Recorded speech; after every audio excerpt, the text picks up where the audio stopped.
Bonjour Bruno Gollnisch. Bonjour Monsieur Rivière. Nous sommes à la veille d'un congrès très important pour le Front National, puisque c'est ce week-end à Tours, en Indre-et-Loire, que Jean-Marie Le Pen va quitter la présidence du parti qu'il a fondé il y a presque 40 ans, en 1972.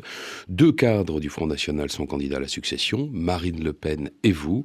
Depuis plusieurs semaines, la plupart des observateurs politiques tiennent pour acquise la victoire de Marine Le Pen. Ont-ils raison, ou pensez-vous que rien n'est encore joué ?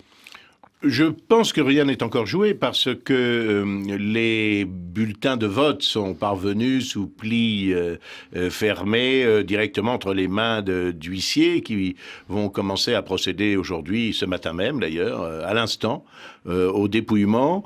Et je ne sais pas quel est l'impact d'un certain déséquilibre, c'est vrai, de la présentation de nos candidatures dans certains médias. Pas à RFI, je dois dire, qui était très correct dans cette circonstance, mais il est certain que vos confrères de France 2, certains magazines, ont exclusivement parlé de la candidature de ma concurrente Marine Le Pen, qui, pour avoir beaucoup de talent, n'a peut-être pas tous ceux qu'il faut pour être présidente du Front National. Je ne sais pas.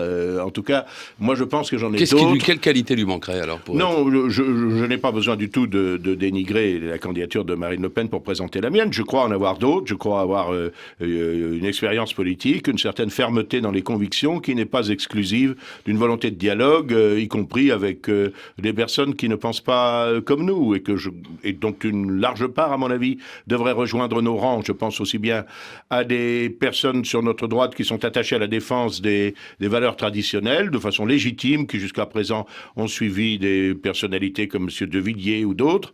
Et puis sur notre gauche, à des gens qui sont attachés malgré tout à la défense de l'indépendance française, d'une façon générale des indépendances nationales contre les forces de ce qu'il est convenu d'appeler le mondialisme. Je ne crois pas que ces gens-là qui se sont reconnus dans la candidature de M. Chevènement puissent suivre M. Mélenchon, dont je regrette qu'il se cantonne à Jean-Pierre Chevènement, qui était là hier matin, sera peut-être candidat lui-même en 2012. Sans doute, mais est-ce qu'il bénéficiera d'une résurrection laïque de la même nature que celle dont il a bénéficié à l'hôpital du Val-de-Grâce? Est-ce que vous êtes d'accord quand vous lisez, quand vous entendez, comme tout le monde, que vous incarnez au fond l'orthodoxie du parti et Marine Le Pen, la modernité? Non, je crois que c'est une présentation extrêmement superficielle.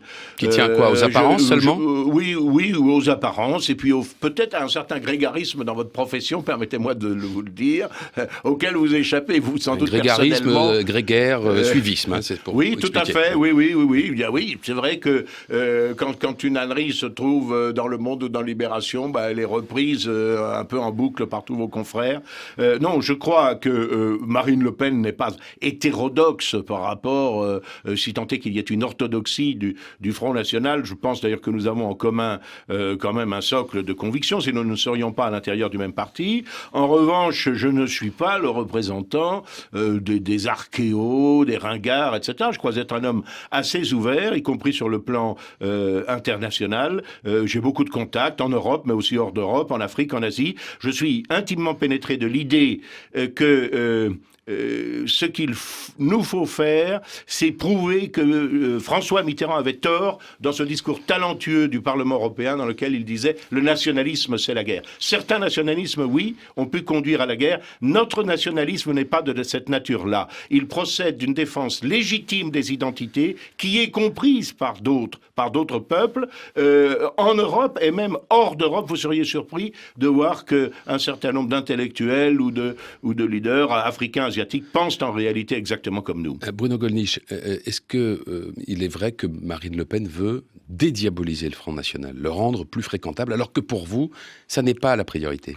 Je me suis toujours considéré comme parfaitement fréquentable. Je suis un homme politique honnête, je crois assez talentueux, j'ai fait honneur à mes mandats.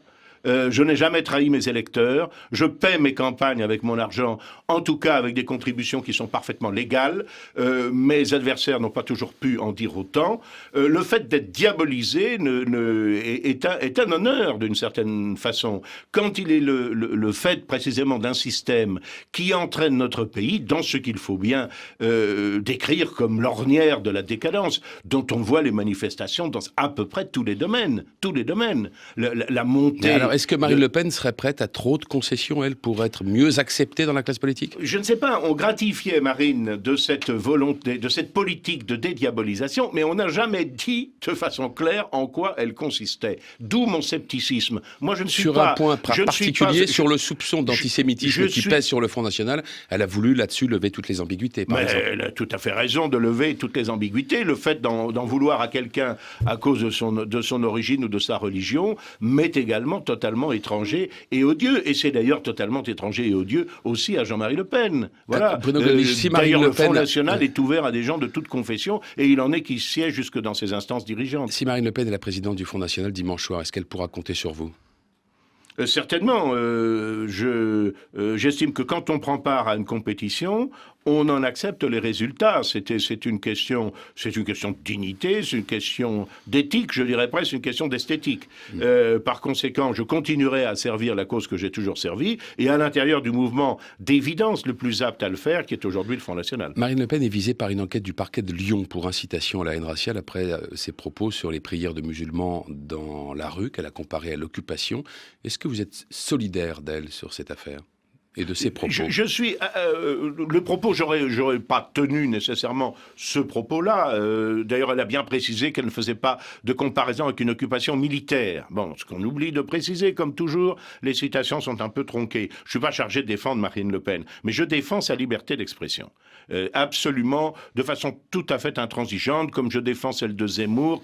Je trouve que ces lois liberticides sont absolument odieuses. Je pense que ce qui doit être réprimé, et ça, qui doit être réprimé sévèrement, ce sont les incitations à commettre des crimes ou des délits contre une catégorie donnée de la population, qu'elle soit française ou étrangère, peu importe. Là, il est certain que si j'appelle à commettre des violences, par exemple, contre des musulmans, eh bien, je dois être réprimé de la même façon que doivent l'être les musulmans qui appelleraient à commettre des violences contre les chrétiens. Mais autrement, la discussion doit pouvoir être libre. Et cette espèce de particularité de la société française, où nous tolérons des choses absolument intolérables en ce qui concerne les carences ou les trahisons de la classe politique, mais où nous nous focalisons sur un mot mal placé, je trouve que c'est insupportable dans un pays qui fut naguère le plus libre du monde, et libre par ses polémistes en particulier. Une dernière question à laquelle je vais vous demander de répondre très vite. Vous avez longtemps été présenté comme le dauphin de Jean-Marie Le Pen. Est-ce que vous avez parfois le sentiment d'avoir été un peu lâché ?